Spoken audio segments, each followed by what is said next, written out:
Hello and welcome to another delayed episode of the War Report, but nonetheless, we're still here with all the news of the past about week and a half. Pretty slow week. It usually slows down around this time of year, whether that be in the news reporting or the actual news itself. But we're going to start with the big stories, and Boris wins a massive majority in the UK elections. Um, I'd say I was a bit surprised. I was expecting the Conservatives to eke it out. I was expecting a minor victory with Corbyn still holding strong, not necessarily due to Corbyn's strength, but Boris's weakness. But apparently, the British people are drifting more conservative. Now, granted, the conservative platform this election was Brexit, Brexit, Brexit, nothing else. Where you had, again, Labour actually make the same mistakes Theresa May made, where they brought up these irrelevant issues. Oh, who wants to talk about transgender bathroom rights and what are we going to do about the lesbian pay gap? Stuff like that. Stuff nobody cares about. To the point where I can't remember the district's name, but the seat they lost had gone Labour for the past 100 years or so. It was a mining community, just blue class, salty earth people, blue collar, working class, salty earth people that did go blue because blue is the color of the Conservative Party. But yeah, it turns out when you base your party on social liberalism and not things that actually matter, like the Brexit issue. Now, granted, the Conservatives, they had some other weaker points, but they didn't campaign on those, granted. It turns out you win in a landslide. Just about. Yeah, I mean, I was very surprised that the people of Northern England didn't recognize sex workers as workers. Um, that was a big shock. Yeah, so I Fat mean, I think transgender sex workers. We support fat transgender sex workers. fat sex workers are also sex workers. Um, yeah, so this kind of urban Labor Party approach has not worked, and it's of course reminiscent of where the Dems are going in the States and other places within the West, and it backfired on them.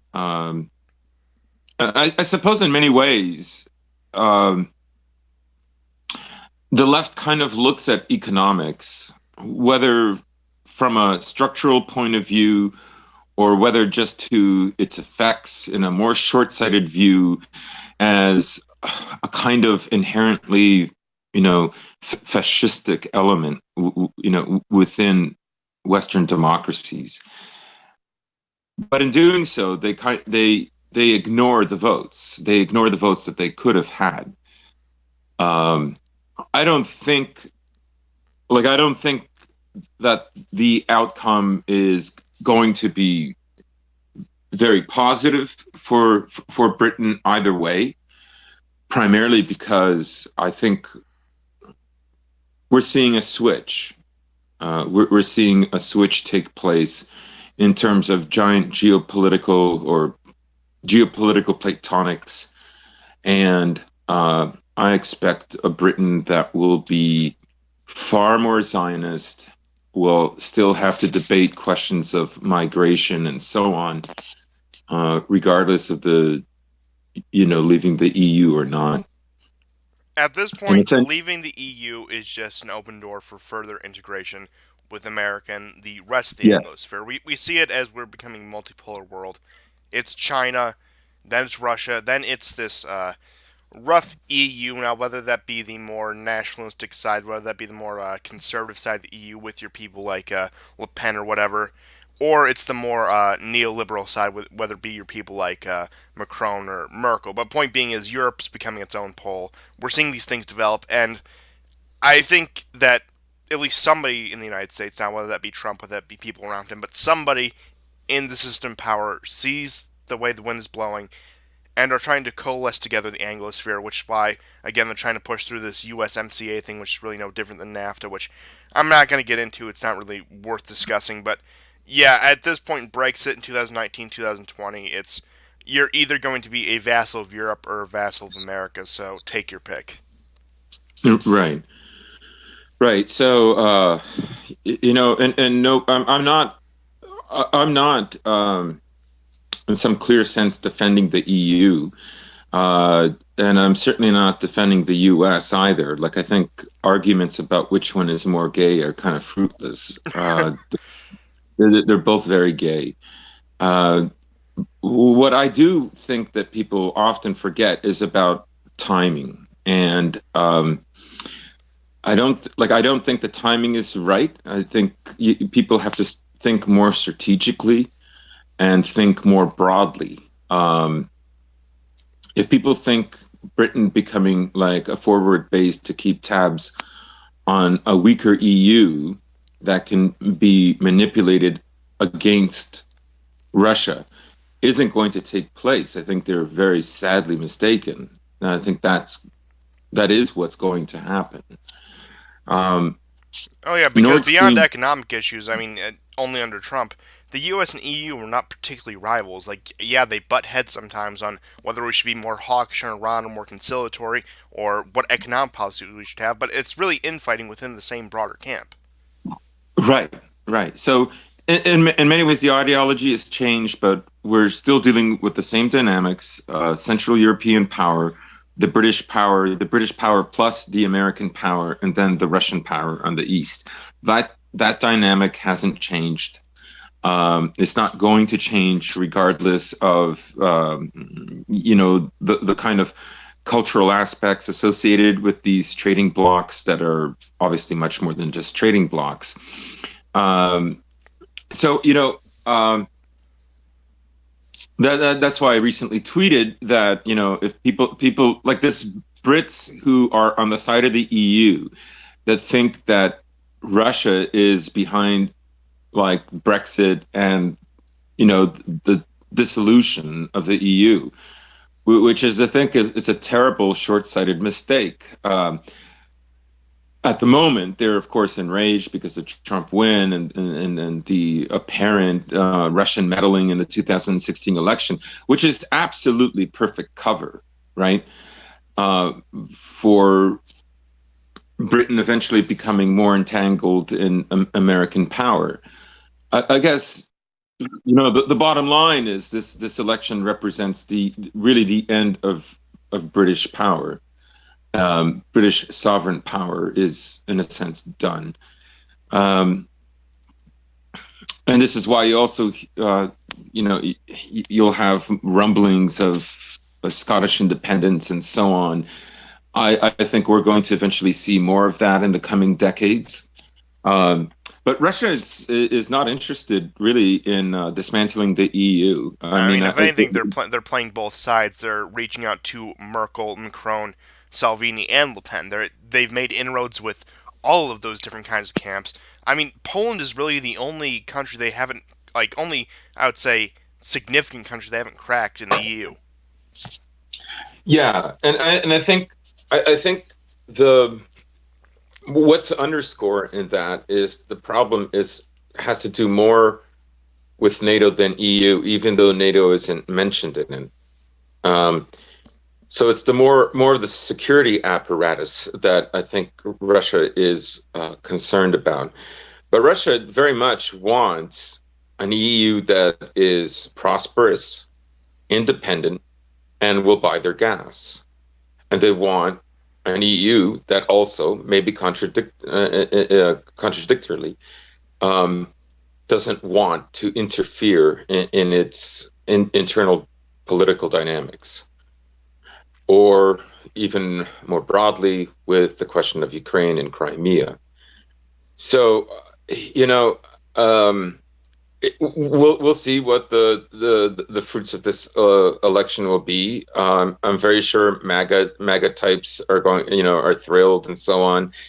Uh, and I'll be perfectly honest with you. I think if this had happened in 2017, even early 2018, I would have looked at it in a very positive way. But I'm very, very skeptical now because I think in many ways we're seeing what this dynamic is possibly about. That the EU was in trouble long before Trump, and that the surface reasons for why many Britons wanted to leave the EU Uh, most of them were at a meme level, but they did address actual concerns, such as the rapid changing of their culture, such as migration. But I don't see the conservatives really addressing any of that.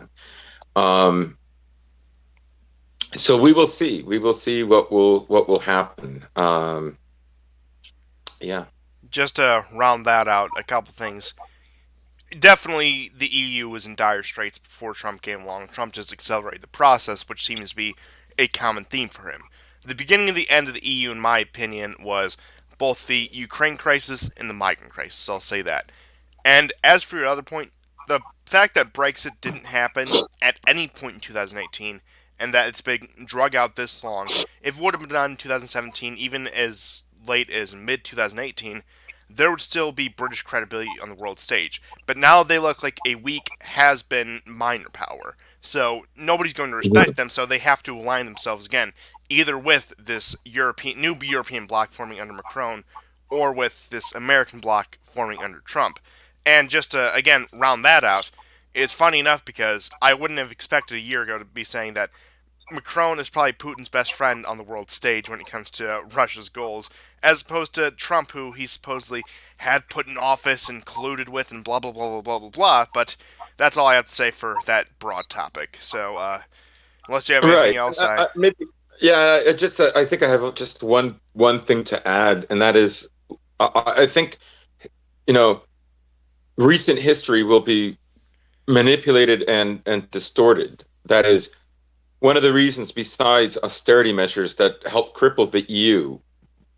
You know, I think you're going to see some very pro-liberal EU advocates who are going to blame, say, Hungary and Poland. But the truth is, in 2015, per capita, Hungary brought in more refugees than anyone else, and distribution was not even. And you cannot expect Hungary to be able to deal. And this is why they built up the wall. But these salient points are forgotten because they're simplified and strained out and discarded because of kind of the mimetic arguing that takes place, both in media and on platforms like Twitter and so on. Yeah. Right. So a lot of this, the EU brought it on itself. I'm just the only reason I bring up timing is that the dissolution of it hopefully could have come later. I'm not arguing that it shouldn't be dissolved. I'm saying it could have been dissolved later because right now might not be a good time. I think what you're seeing is America reassert its dominance in Europe, and um, but that play in itself is just a counter to Russia. Yeah, and we'll definitely touch on that when we get to Nord Stream 2, but in more election news, Israel has still not formed a new government, and a new election is going to be forced for spring of 2020. Now, I was actually a bit surprised. At this point, I thought Netanyahu had secured a coalition. I thought he got Gantz to concede and say Netanyahu, the Likud party, are the legitimate government of Israel.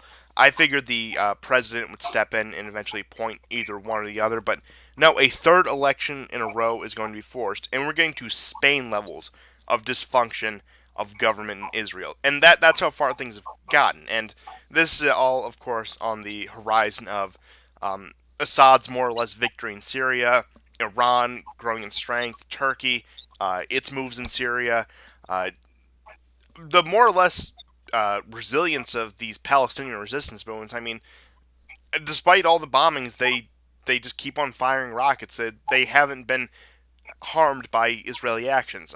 You'll see of course, the Hezbollah attacks on Israel this past summer. So, I mean, things are not looking good for Israel. We just talked about the UK and their dire straits, but I mean, again, take a look at the only democracy in the Middle East if you want to see a dysfunctional country as of now. Yeah, very good point. What is this, the third election now in Yes. uh, a year and a half? That's a lot of elections. People joke about Italy, but yo, look at Israel. Um, I, you know.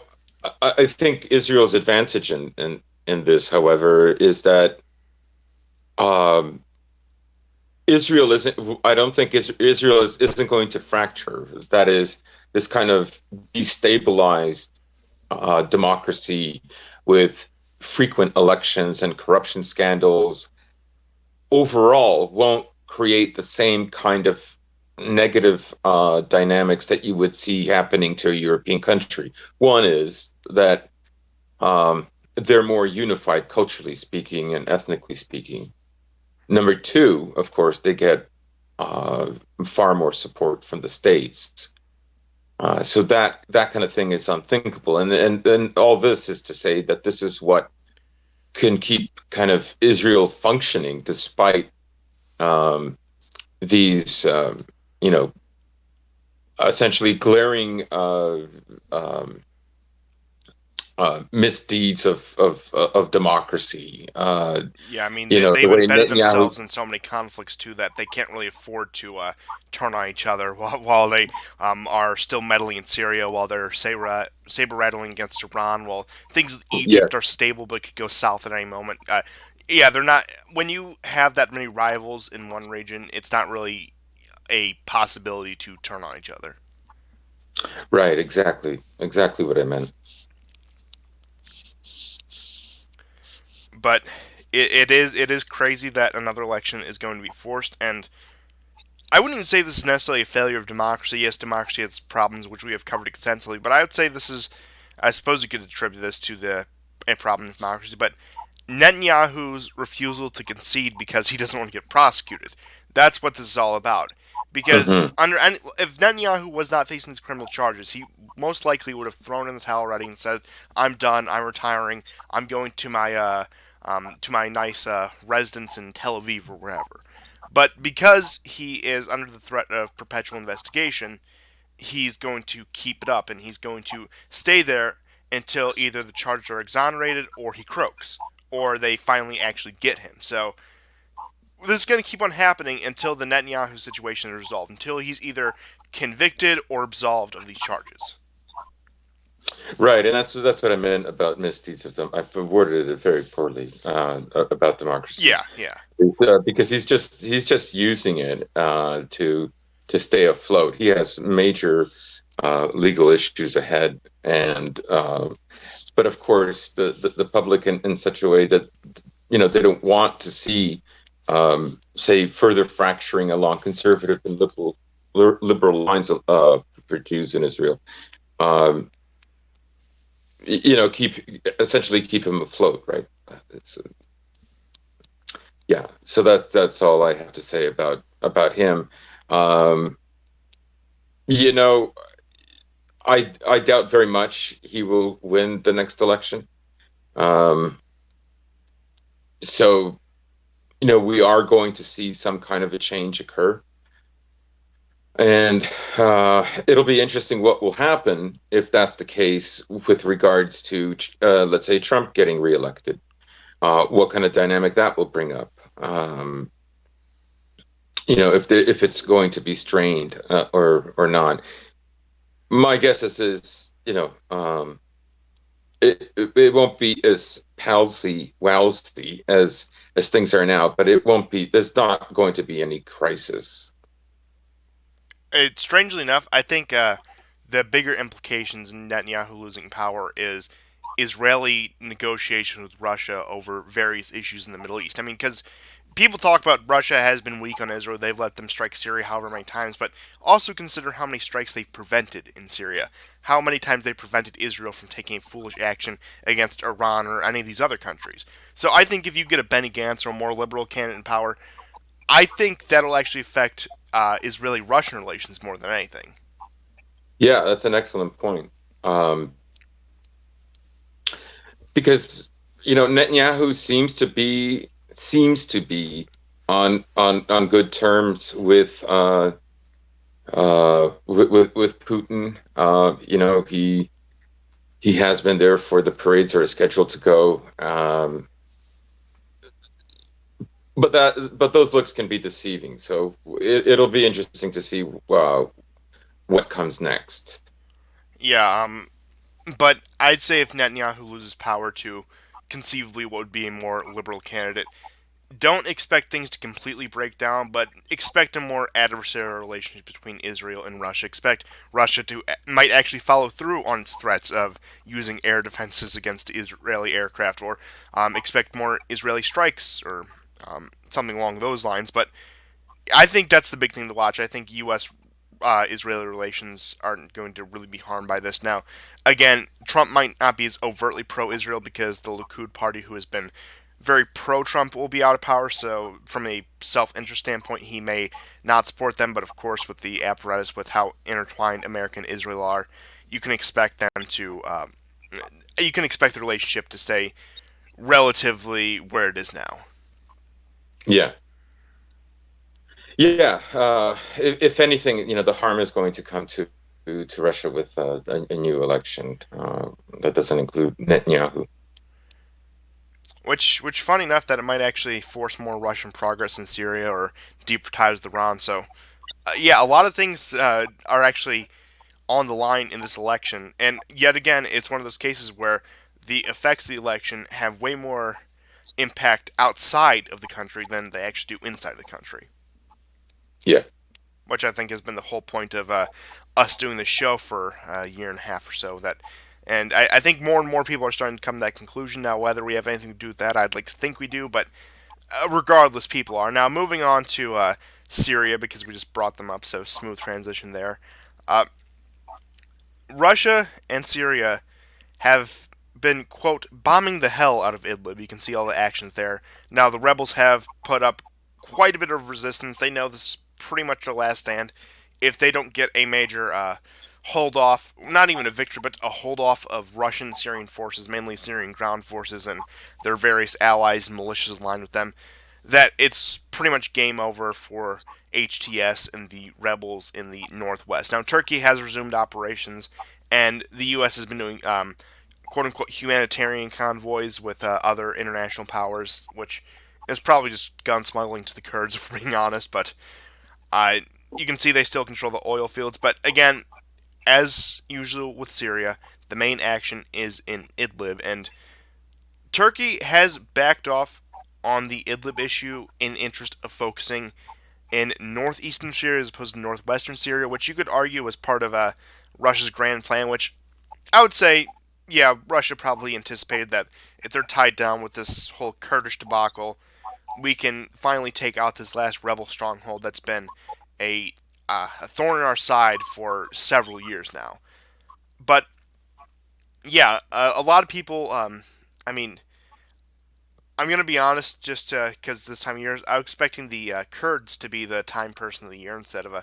I granted Greta pretty astroturfed, but I was really expecting them to pull out some from some last ditch war propaganda instead of climate change propaganda. But maybe that's just where my mind is. But again, things are pretty dire for Idlib, and Yeah. yeah, and Well, I you mean, could you could they argue that initially, Russia has won in that regard by tying down Turkey in northeastern Syria, which I would say, yeah, it seems like a pretty master chess move. It seems like something MAGA Pete would attribute to Trump, but something Putin would actually be able to pull off.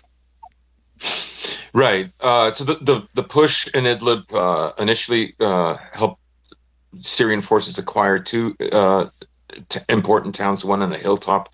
Two more were captured late yesterday. There have been casualties on Syrian soldiers that are higher than normal, but I suppose that was to be expected.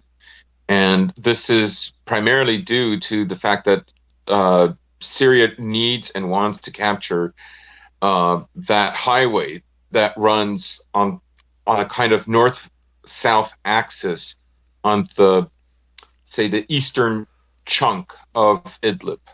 Once they have that, there's only going to be one main highway for supplies going in and out of Turkish held areas, or there's another buffer zone, so to speak, behind Idlib and on the border with Turkey. That's the position I'm talking about. That's the region. So and we're seeing Syrian forces in northern Syria. They have shelled Turkish positions. Um, the Kurds are working much more in unison now with Syrian forces. There has been an attack on oil fields and homes. These are terrorist attacks on the oil fields.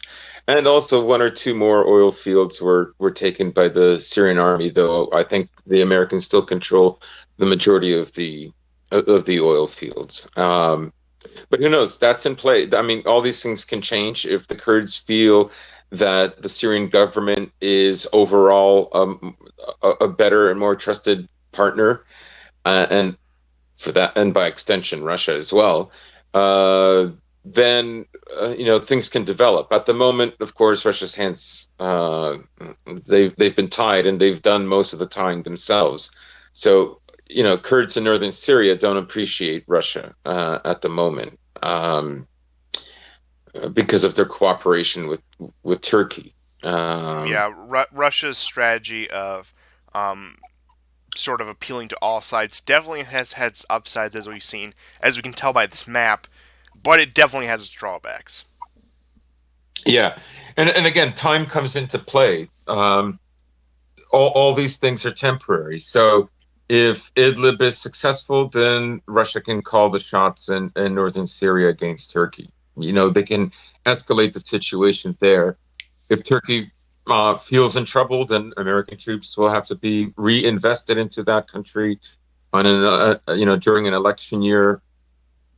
The likelihood is always there. It's always possible, but it's less likely. So that's something important to keep in mind. Yeah, and I would say also on another note, the Kurds are probably biding their time, seeing how this election is going to play out because most of the viable Democratic candidates would continue the business as usual policy in Syria. Not that Trump hasn't, but he's shaking it up ever so slightly to create things the way they are today. Yeah. But if a Biden, if a Warren, even if a Bernie Sanders gets in power, they'll say we must stand with our ally, the Kurds, because they help us defeat ISIS, and they're also opposing the tyranny of Assad and Erdogan, and they're also going to help us, hold off Iranian presence in Syria or whatever. So I'm thinking the Kurds are probably going to, Kurdish leadership at least, is probably looking at the direction the U.S. elections are going to go, and they will make their moves in 2020 based on the climate of Trump versus whatever Democrat. Right. And I think, if a Democrat gets in office, they're going to call Turkey's bluff more often. One of the reasons I think maybe that Trump capitulated with Turkey with regards to the Kurds in northern Syria is that Erdogan was very vocal and very public about releasing 3 million migrants. Of course, the number would be far less than that, but Europe has been on edge for 4 years because of refugees and migrants.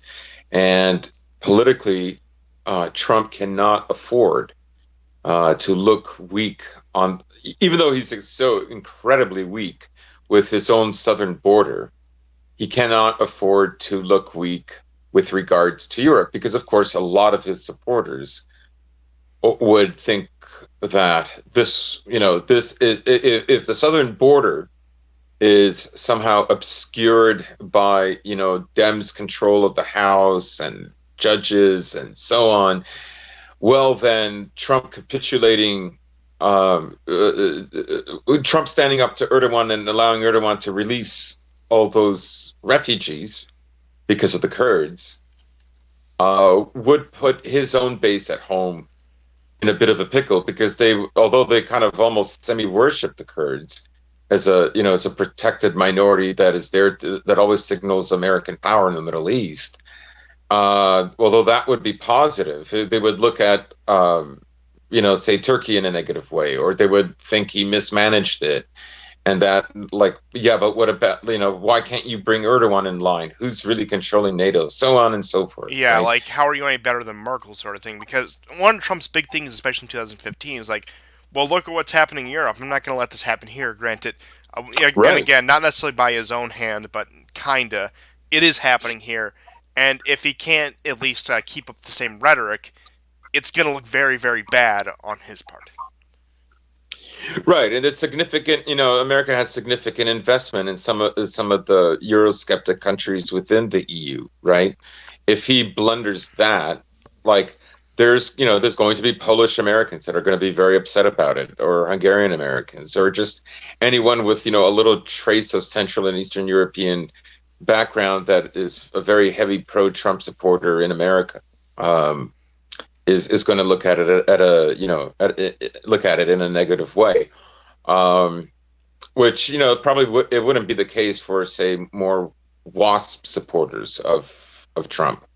I mean, these are small demographic groups. I don't want to like overstate the situation, Well, but just to put that in perspective, a large part of why Clinton lost Wisconsin is because a bunch of like Serbian transplants voted would not vote for Clinton. yeah, yeah, yeah. I mean, it does. Like, yeah, you're right. It does. I mean, it does play a role. I just don't want to. I want to be careful about overstating it. Like, the Polish vote in Chicago isn't going to make any difference, right? The Dems are just going to win that outright. But there are other areas, yes, where it's true that they'll never vote for a Clinton under any circumstances. Another like small demographic that Trump won that he's probably angered at this point with a few moves is a lot of the Iraqi Christian diaspora in Michigan and Yeah. like the Upper Midwest. He won them, but like especially like with his refusal to recognize the Armenian genocide officially, and Oh, yeah. some of his dealings with Turkey, that's probably going to piss them off too. And again, not necessarily that these are major voting blocks, but especially with the Electoral College, it can be just enough to tip the scales in close enough election. Right, because you're going to have other voters that are going to be sympathetic to them. Like, you can dishearten them. They won't necessarily vote against them, but they might not be enthusiastic and show up. So you get something like the Armenian genocide. Well, that affected Assyrians, uh, Greeks, and Armenians, and anybody else who stood up to the Ottomans. So, like, they lose heart, um, and might not be there as an enthusiastic bloc. I mean, Trump's message in 2016 was so radical that people could not help but take notice.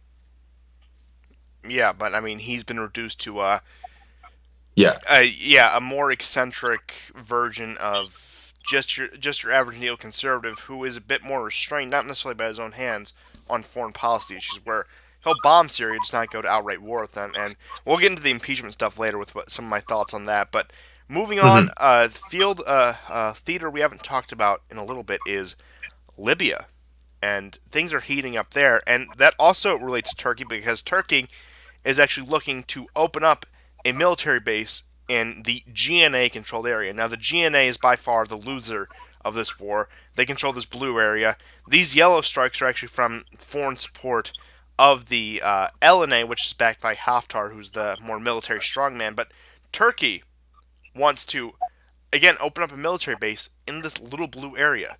And keep in mind, France is on Haftar's side, which is in the red. Russia is on Haftar's side. Saudi Arabia and Qatar and not Qatar, Saudi Arabia, the UAE, and I believe Egypt are on Haftar's side. So he has a broad support of varying countries that do not agree with each other on any other issue, all coalescing around him.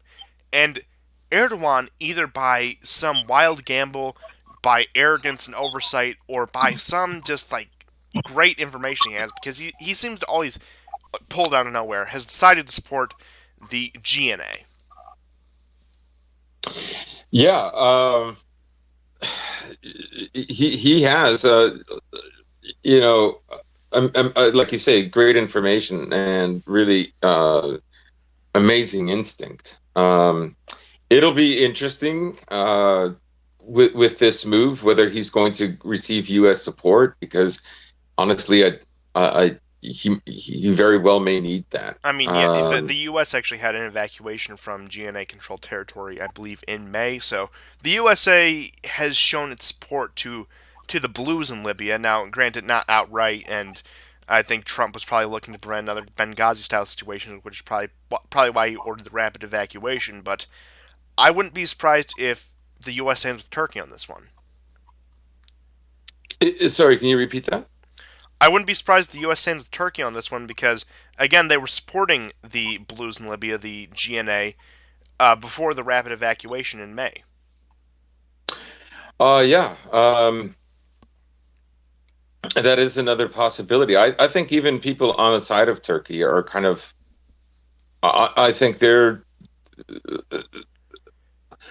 going to be a little bit skeptical because even they have to worry about the extent of the growing Turkish power and Turkish influence in that region. Um, I no, I think Turkey is safeguarding basically just one specific area. I don't think Turkey can or even has plans to turn Libya completely on its side. I think even its allies in this move will turn against them if they do that, simply because no one wants Turkey in the Middle East and North Africa to have that much power. Oh, Uh, absolutely. And, I mean, the Turkish foreign minister was saying, oh, the Russians have no problem with this move, but Russia is clearly pro LNA. Now, it'll probably avoid an outright clash between those two, but it will probably strain relations, especially when you consider a lot of the stuff in Syria. Granted, again, as we were talking about, Turkey's really backed off on Idlib, but as they back off on Idlib, they make these very odd moves in Libya, which again I don't think is going to break the growing Russian-Turkish relations, but it will definitely strain them. mhm. Yeah, and I think also, if I'm not mistaken, Iran doesn't like initially when we talked about this subject about like at the beginning of the year, might even have been late last year.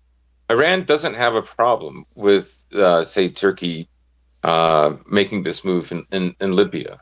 It's one of those instances where, and actually, they have more of those instances than the opposite, where they are in a disagreement. So, um, Iran's problems with Turkey are strictly in the Middle East. Yeah, it's strictly in their bordering region and in Syria, which, as things wind down in Syria and as they both grow closer to the Russians, the issues between them have seemed to dissipate, where they're not on good terms, but they're on decent terms where they hold stable diplomatic relations. Um, Beyond Turkey's initial moves into Syria, which Iran was probably the angriest about out of all the um, Russia-aligned countries, if you will, that's simmered down a lot. And also, on top of Turkish moves in Libya, it's rumored that fighting is going to start breaking out again because it grinded to a halt in Yeah. the summer. People thought, oh, Tripoli is going to fall. These major outposts are going to fall, and Haftar will finally win over the country. Now, I think that would probably be the better result.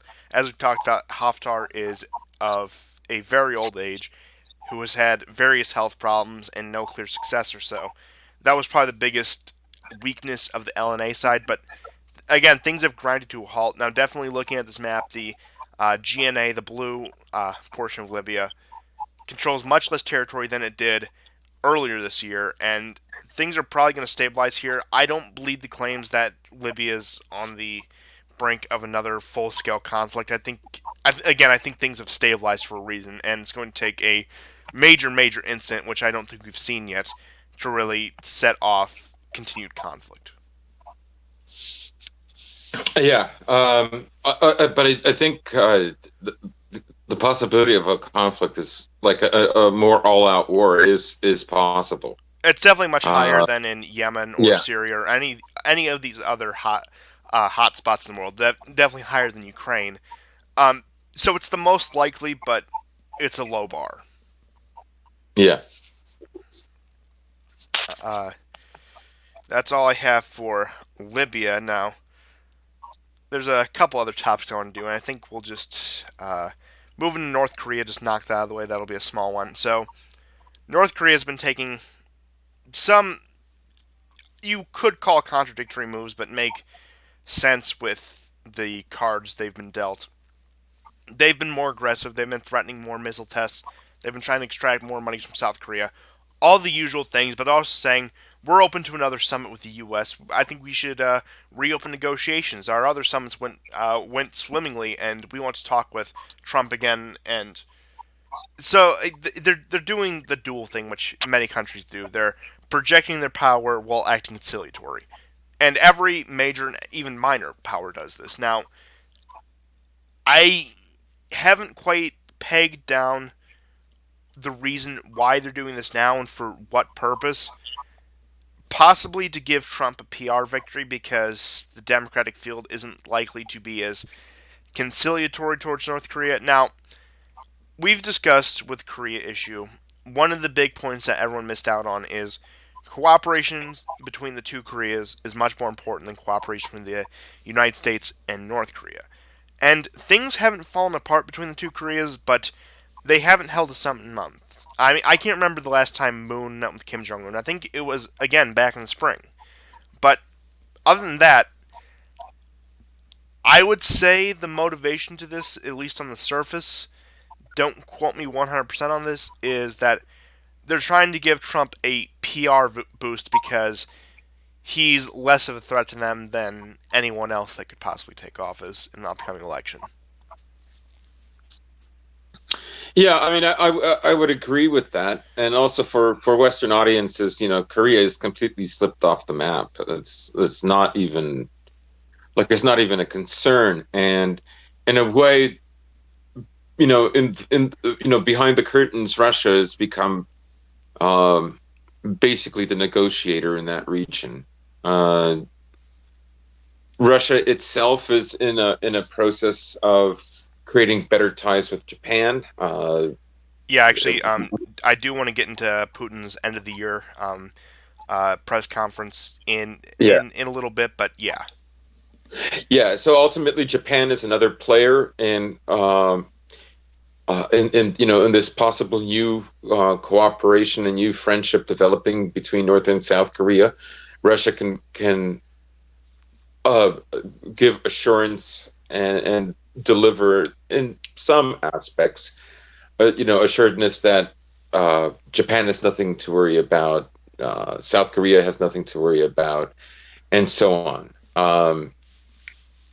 In a way that that America can't, because of course America has thousands of troops and missiles and military bases all combined in South Korea, and of course Japan is essentially, for lack of a better term, a vassal state of the U.S. to some degree.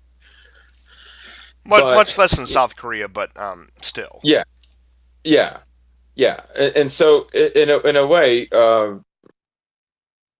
it it it kind of makes sense that Russia is the bargainer in all of this, is the assurer, is the diplomat in all this. The similar role they're taking in the Middle East. I mean, Russia is Yeah. doing the exact same in East Asia, where it's conciliatory towards the Chinese, towards both Koreas, improving ties with Japan, even going as into Southern Asia with India and Pakistan. It's again sort of mimicking its role in the Middle East, which in a much more stable region. So it's probably actually more likely to be successful than it is when Putin tries to do this with Iran and Israel. Hmm. Yeah, yeah, that one is a much trickier nut to crack.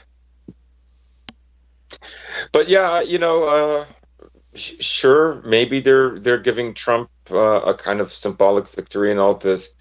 It's possible, but I just think there isn't enough attention to sort of determine whether that's the case or not.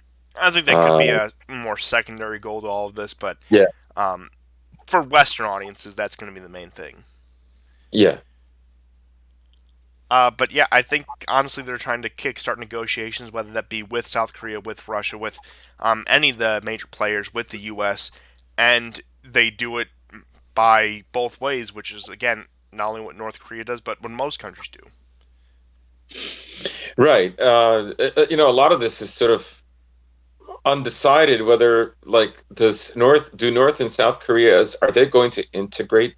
Can they integrate? Are they still going to have a political divide even after integration? You see a little bit of this taking place in Germany, right, with regards to populism. Yeah, I would argue that the split in North and South Korea is far greater, and the possibility of a political of an indeterminate political divide that could go on for decades, even after integration, is far more likely for the Koreas, especially for Southern Korea, than the situation in Germany. So you know.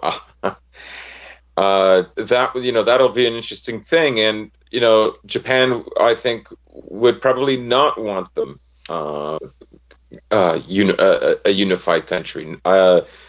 Probably China as well. I mean, it goes back to the point where the only country that benefits from a more unified Korea is Russia. Yeah, yeah. People will argue that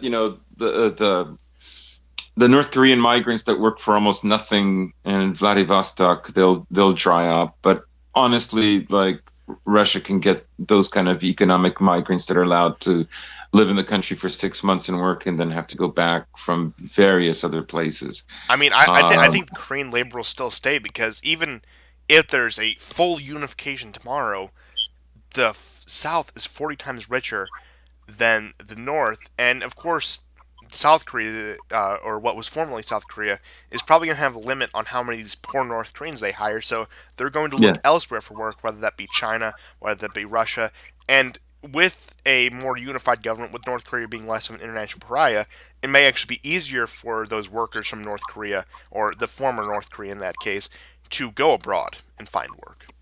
yeah, absolutely. Russia is very much interested in a new partner in the East. I think they're very much interested in developing, regions like Kamchatka all the way to Vladivostok, to be like a viable Eastern quadrant of the Russian sphere, and a Korea that continues to be economically strong and unified with less military risks, is something that benefits Russia far more than anybody else there. Uh, Russia would be, of course, just to say nothing, is would be very much willing to open up another gas pipeline directly into the Korean Peninsula, just like they did last week with China. It suits them fine. Oh yeah, I mean, again, in that case, everyone but the Korean people and Russia lose in that case because the U.S. loses its vassal state and its base in Eastern Asia. Japan has a new route to face, as well as China, as well as these Southeast Asian countries. Not even getting into the Philippines, Vietnam, etc. You have a new unified Asian country with the military might of North Korea, military might of South Korea, for that matter. Near double the population. So that's definitely going to boost the economy there. Not that the economy of South Korea isn't already strong. I believe in the, I think they're in the G20. But point being is, you're going to create a new regional power if even there's a cooperation agreement where the two sovereign states remain. They formally recognize each other, but they become something of a confederation, like the original unification of Germany with the North German Confederation as a broad, loose example. Now, again, full integration is going to take decades upon decades, but a cooperative union, confederation, if you will, I think is very possible in the near future, and it would have those effects. Right. And I think also people have to keep in mind that one of the reasons things happen very fast and very dramatically after periods of vast unchange in Europe is because that has always been a part of European history. We shouldn't forget that, in Far East Asia, things don't move that rapidly. Stability has always been far more important. They have their wars, they have their empires, they have, their expansions and contractions and so on, just like everywhere else. But these sort of states of unchange can last much longer there. And, the sort of thing that we saw in the early 90s and late 80s are not likely to take place there in the same way, even if they do occur. Um, And so that's just been a feature of the Far East Asian civilization that I would, whose three primary, say, exponents are China, Korea, and Japan. That's a particular civilization, in my estimation. Yeah, I mean, they obviously haven't existed in their current forms, but China's been down around since the days of Rome. Yeah, yeah. But that's all I have for Korea and East Asia in general. I think we should just move on to impeachment and these couple other topics to finish out the show. So, Donald Trump has been formally impeached by the House of Representatives. Now, that, of course, I think our audience will understand this, but many do not understand this is not a formal removal from office. That is at the hands of the Senate. The House has simply said the Senate needs to investigate this. And very realistically, Mitch McConnell can say, I don't want to, or we're not going to. He has until, I believe, January 7th to say so, but it will be interesting because I think McConnell probably will bring it to the floor. They will not flip 20 Republicans to impeach Trump, but it will tie down people like Warren and Sanders in impeachment hearings during campaigning time. And most of the Democratic field, most of the viable Democratic candidates, about half of them, are active members of the United States Senate. I mean, Biden and Buttigieg are the only two I can think of that aren't sitting senators right now that actually have a shot in the nomination. But it will be interesting, and just something to put in perspective.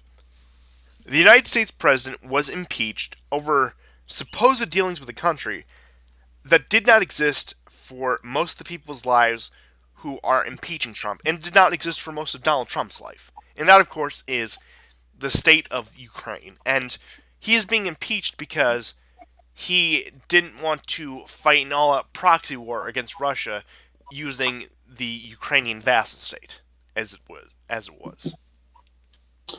Right, but I wonder even how serious they are about that, because of course they didn't have a problem when Obama was in, and when he refused to give them offensive rather than defensive or passive military aid. So, instead of man pads, you get bulletproof vests and helmets and so on, right? Like that had, I mean, ultimately, I think this is part of a culture war. I think Oh, Trump's absolutely. presidency is first and foremost a culture war. First and foremost, he must be punished for his transgressions, even if he wasn't serious, even if they've proved nothing. His transgressions against neoliberalism and neoliberal values.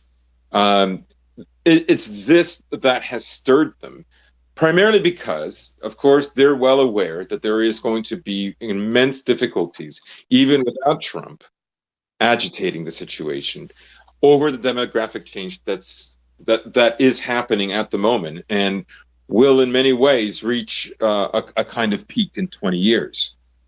And essentially the plan was for that to go as well and smoothly and possible. And Trump basically, his rhetoric is what has created the difficulty rather than his policies.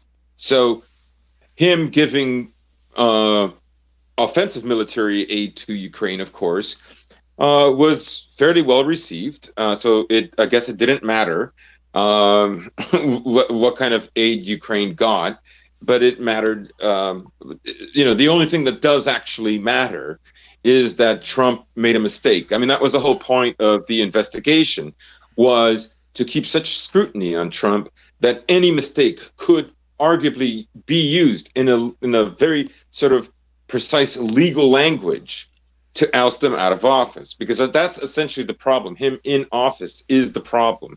His policies actually are not a problem for them. I'm sure very many Democrats, not willing to be disloyal to Obama, would have wished that Obama would have supplied stronger military aid. And there were rumblings for this, of course, not least of which Bloomberg, to supply stronger military offensive support None other than for Ben Cardin, who's probably the biggest Democratic hawk in the Senate. Probably the closest equivalent I can think to is a now late John McCain. But of course, McCain and Lindsey Graham visiting Ukraine right after Trump's election. But yeah, there Yeah, was a yeah, bipartisan coalition that said we need to fully support Ukraine, and Obama, for whatever reason, I don't know what his grand plan was, is like, we're not going to do that right now. Now, whether that be a broken clock was right twice a day situation, or whether he had some sort of longer plan, I think Obama's plan was more likely he wanted to lure the Russians in so he could bleed them out before committing to aid, and since that hadn't happened at that point, he didn't. But that's all speculation about something that happened long ago, so I digress. right. And also, he didn't. I don't think he had time. I don't. I think he stalled, and he didn't have time. He had 2 years left. His last year is a lame duck year. What is he going to do? So he had all of 2014 and 15. Um, maybe his failure with Syria made him hesitant about what to do with Ukraine. Um, if there was blowback, also, the narrative at that time was that Russia invaded Ukraine, right? Now, no one denies that there are like off-duty Russian troops who go there for one reason or another, from, either for money or glory or for actual relatives who live there, into the Donbass, that is. But the narrative at that time was that, there was this invasion, and they had the grainy photos that couldn't prove anything. So escalating military support didn't have the kind of evidence that he would have needed, and he had just 2 years to basically fulfill this, to set the tone. And that didn't happen. And also, she was being questioned, Hillary, for what took place in Libya. It was a time, I think, where it didn't look like he was actually successful in any endeavor. And Um, also, Crimea. Nobody expected Russia's. I wouldn't say nobody expected the seizure of Crimea, but the rapid, like how quickly it happened within days. Nobody would have within expected days. that. Yeah, Russia absolutely outmaneuvered them. So Trump is being impeached about um, a withholding of arms that still arrived on time. As far as I know, unless people have other sources, the phone call, the transcript doesn't say anything directly about "I want you to find dirt on Biden, or else we're going to let the Russians eat you alive." Like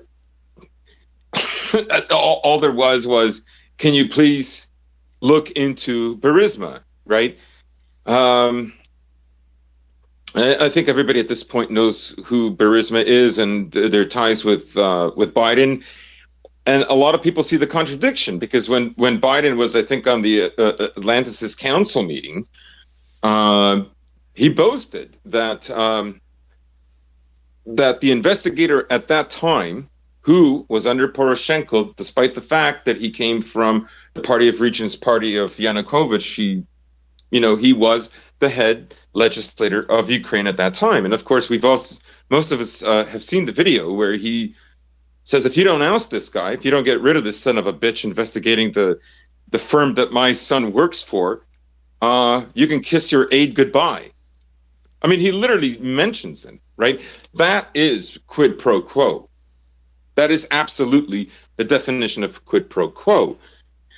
And I would say that some of the reluctance of the Republicans, some of the inability to argue directly with the Democrats, is also part of this larger Russia narrative. They simply can't afford to point too much toward Biden, because first of all, it's so self-evident, right? Number one, it's very self-evident anyways. Number two, everything at this point, and the Democrats were remarkable with this strategy, everything that anyone who doesn't echo their narrative is essentially helping Russia right now, right? They've made Russia the boogeyman, the ultimate boogeyman.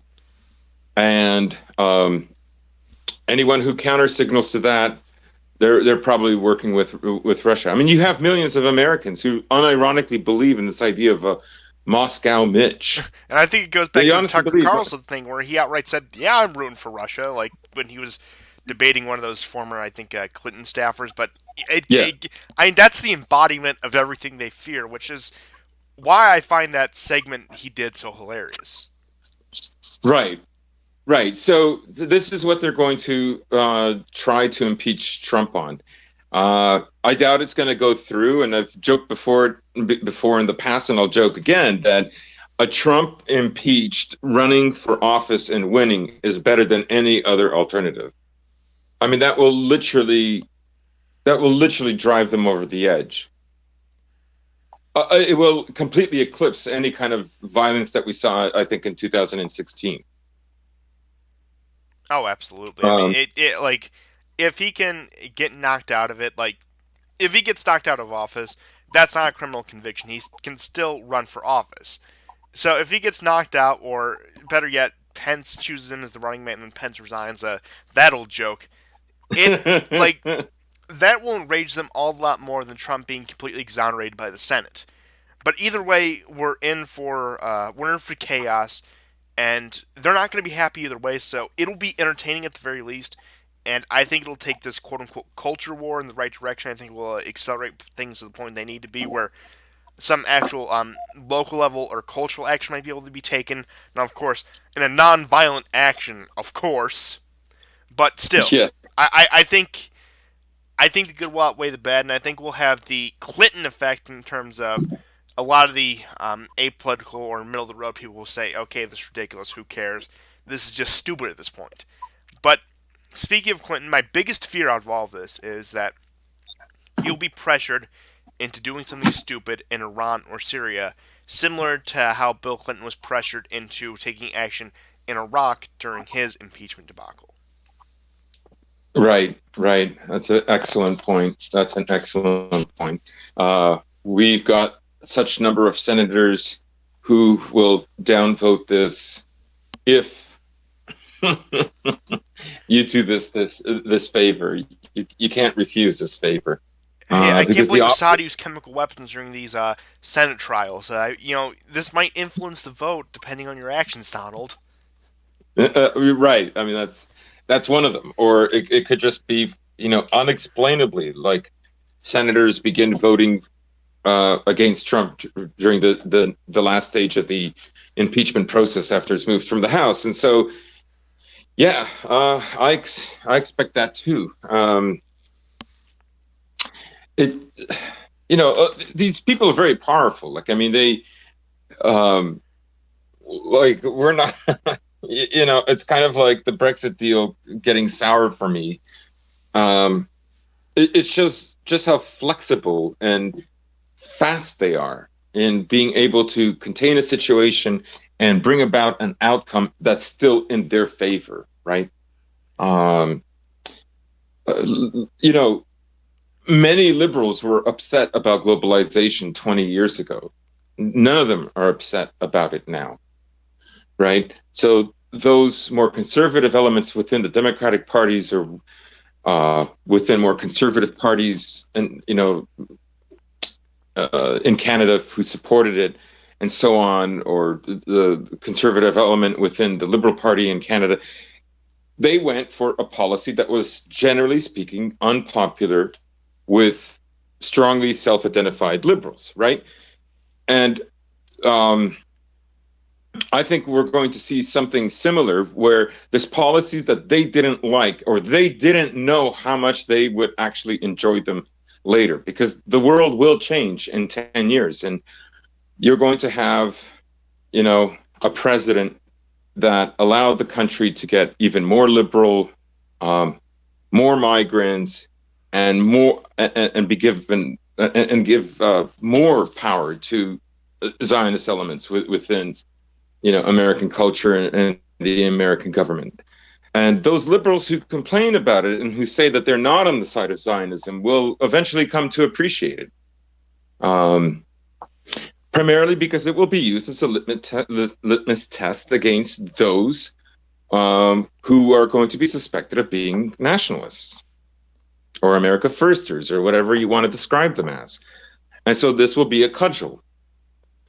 So, what are the big victories that, besides, say, some judges, what are the big victories that Trump has achieved in his presidency? He I moved the don't I embassy don't to really see them. Jerusalem, He did, our greatest ally. our greatest ally. Uh, yeah. So, like I say, I see these two forces that were once opposed to each other converging, and it will be us who will be pushed to the sidelines even further. Yeah, absolutely. Now, just to round out the show, I have two topics I'm going to roll into one, which are Putin's end of the year press conference and the U.S. Senate passing sanctions on the Nord Stream 2 pipeline. Now, I'll start with the latter first.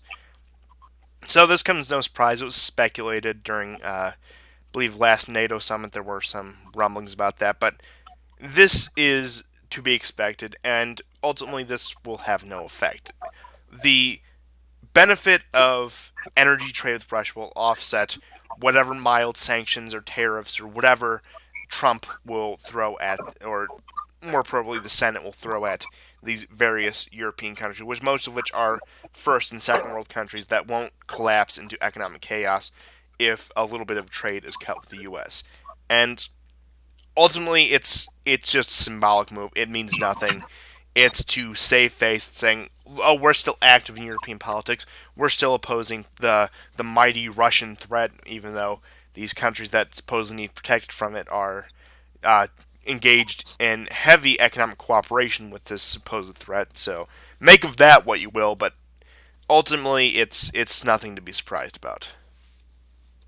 Right, and in many ways, America created the situation in the first place, primarily because of it scrapped the nuclear deal with Iran, which is a terrible mistake. Another is, it has thwarted every single kind of economic cooperation uh, between Iran and France and Iran and the rest of the EU. You have big French oil companies who, of course, bowed out. They immediately became intimidated, and it's capitulated basically to U.S. demands. Even when the program was just oil for products, let's say clothes or food products or what have you, or machinery, all of that was nixed. And so Europe isn't going to not need energy because they're not going to have energy for products trade deal with Iran, and that pushed them into Russia's hands, right? So, and what does America offer in return? America offers, like, I'm going to tax your companies and working on Nord Stream 2. Well, I mean, you're going to um,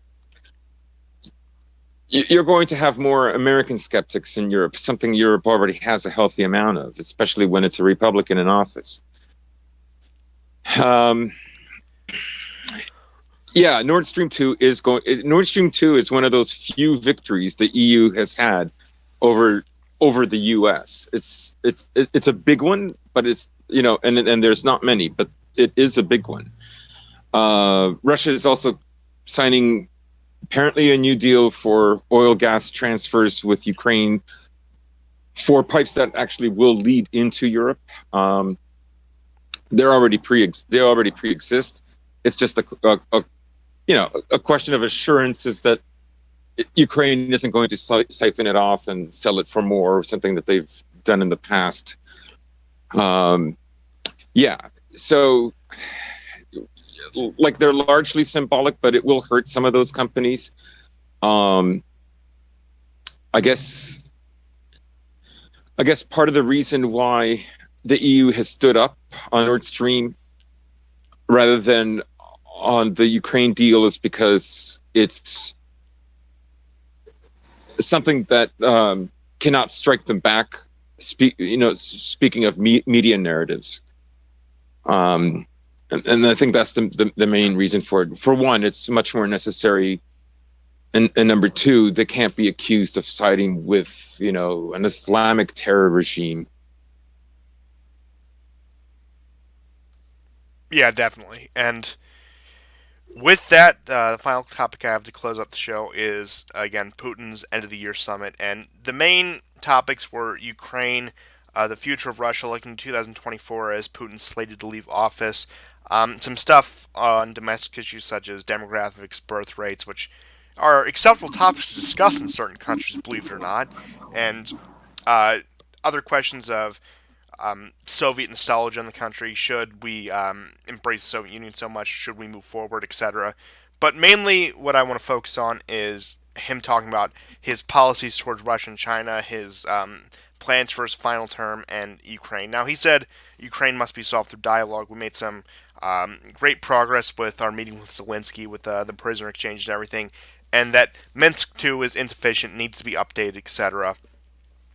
He went on towards saying 2024. He says actually he wants to institute term limits, saying instead of just two consecutive terms, the Russian president should only be able to serve two terms total, which did surprise me. But now that could just be political rhetoric. But again, it isn't really significant. Now he's also talking. This is, I say, more significant for his plans for Russia's future. That he wants to give the prime minister and parliament more power. Of course, the prime minister is his political ally Medvedev, and a likely successor to him in terms of who is running Russia as a whole, which I still think it'll be Lavrov in the end. I think Lavrov will still play a bigger role in all this, but you can tell he wants to make those moves in his final 4 or so years in office, which coincidentally, if Trump gets reelected, they will be leaving office within months of each other, so that will be a definitely volatile situation you'll need to keep your eye on in the upcoming years. But he also said, when asked about the impeachment, that yeah, it's the Democrats who still haven't gotten over the loss of Hillary Clinton because she was a bad candidate. And he also clarified that despite further increase of cooperation with China, they do not plan on creating a formal military pact. And that plays into some stuff we were talking about with East Asia earlier.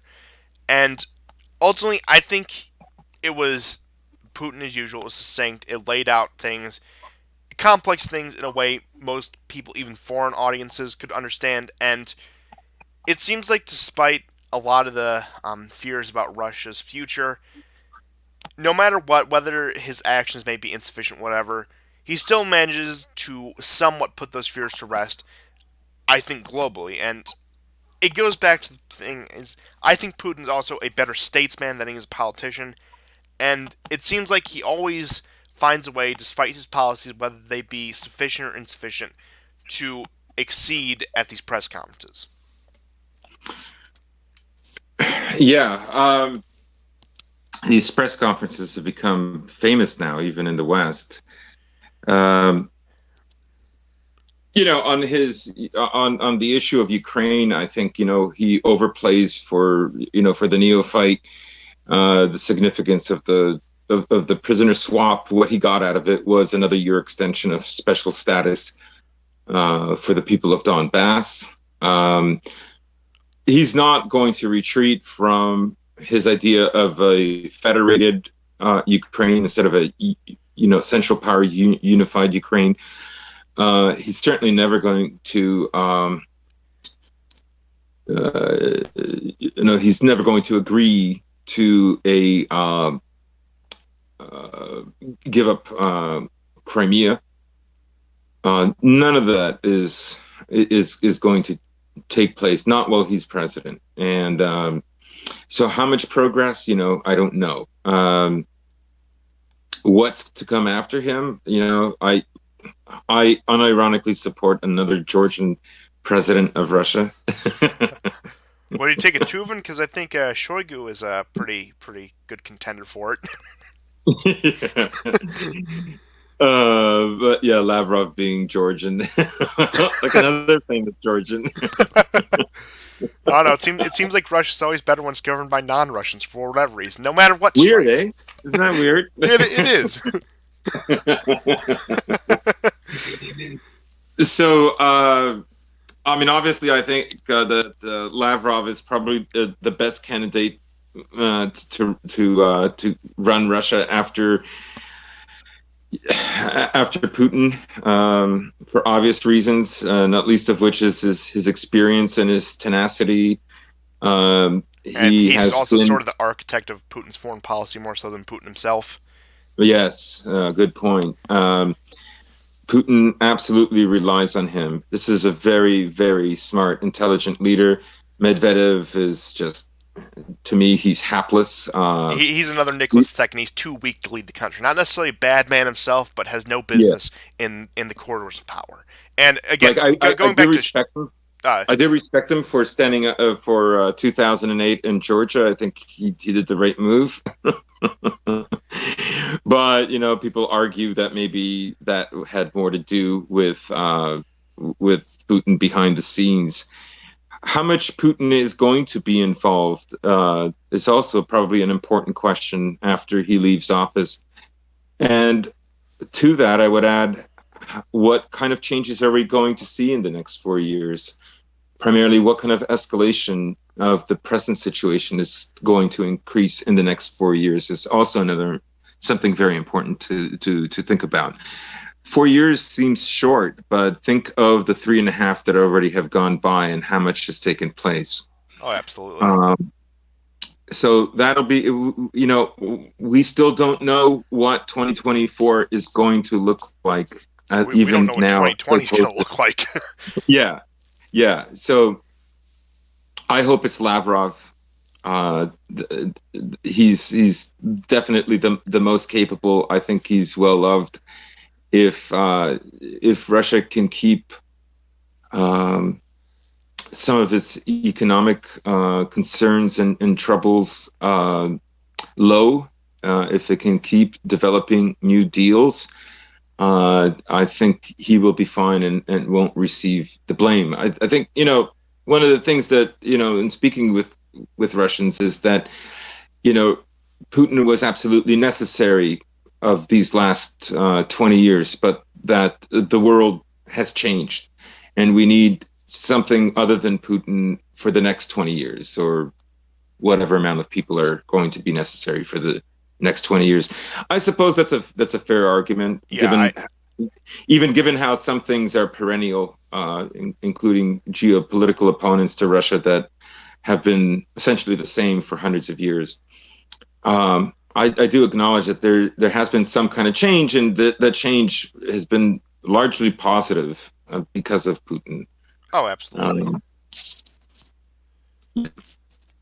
But just to wrap that up, I would say the opinion on the ground in Russia is that Putin has done great things.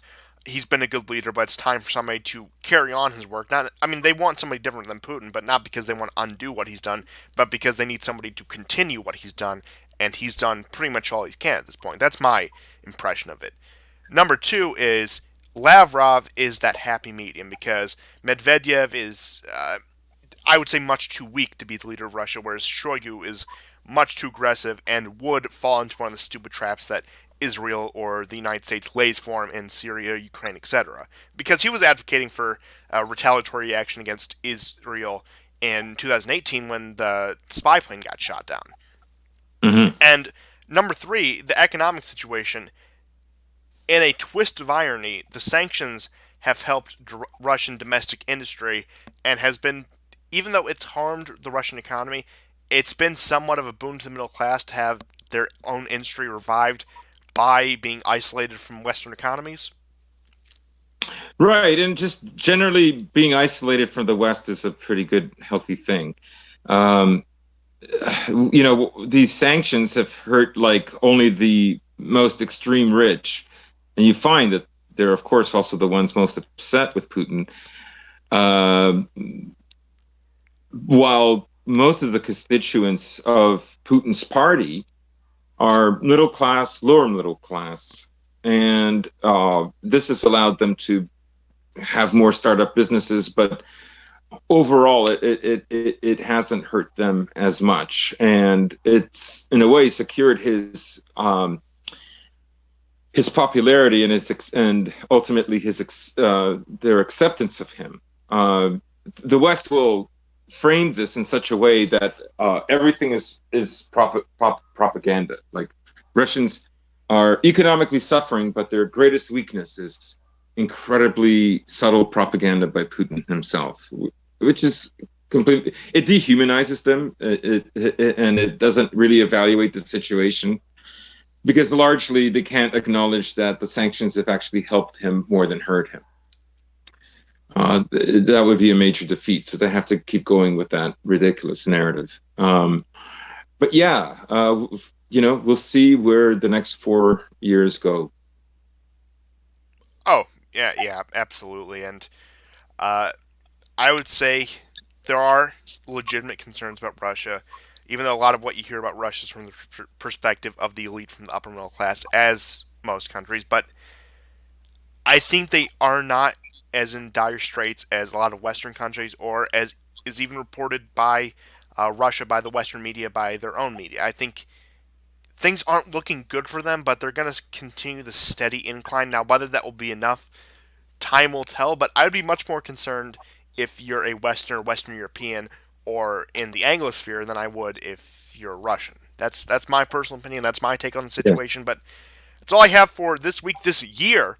Which, of course, now I haven't determined whether we'll do this the last week of this year or the first week of 2020. But we will do a 2019 interview, which not only an end of the year review, but we're going to incorporate an end of the decade review. Not entirely, but we'll be referencing things from 2010 to 2019 in that episode.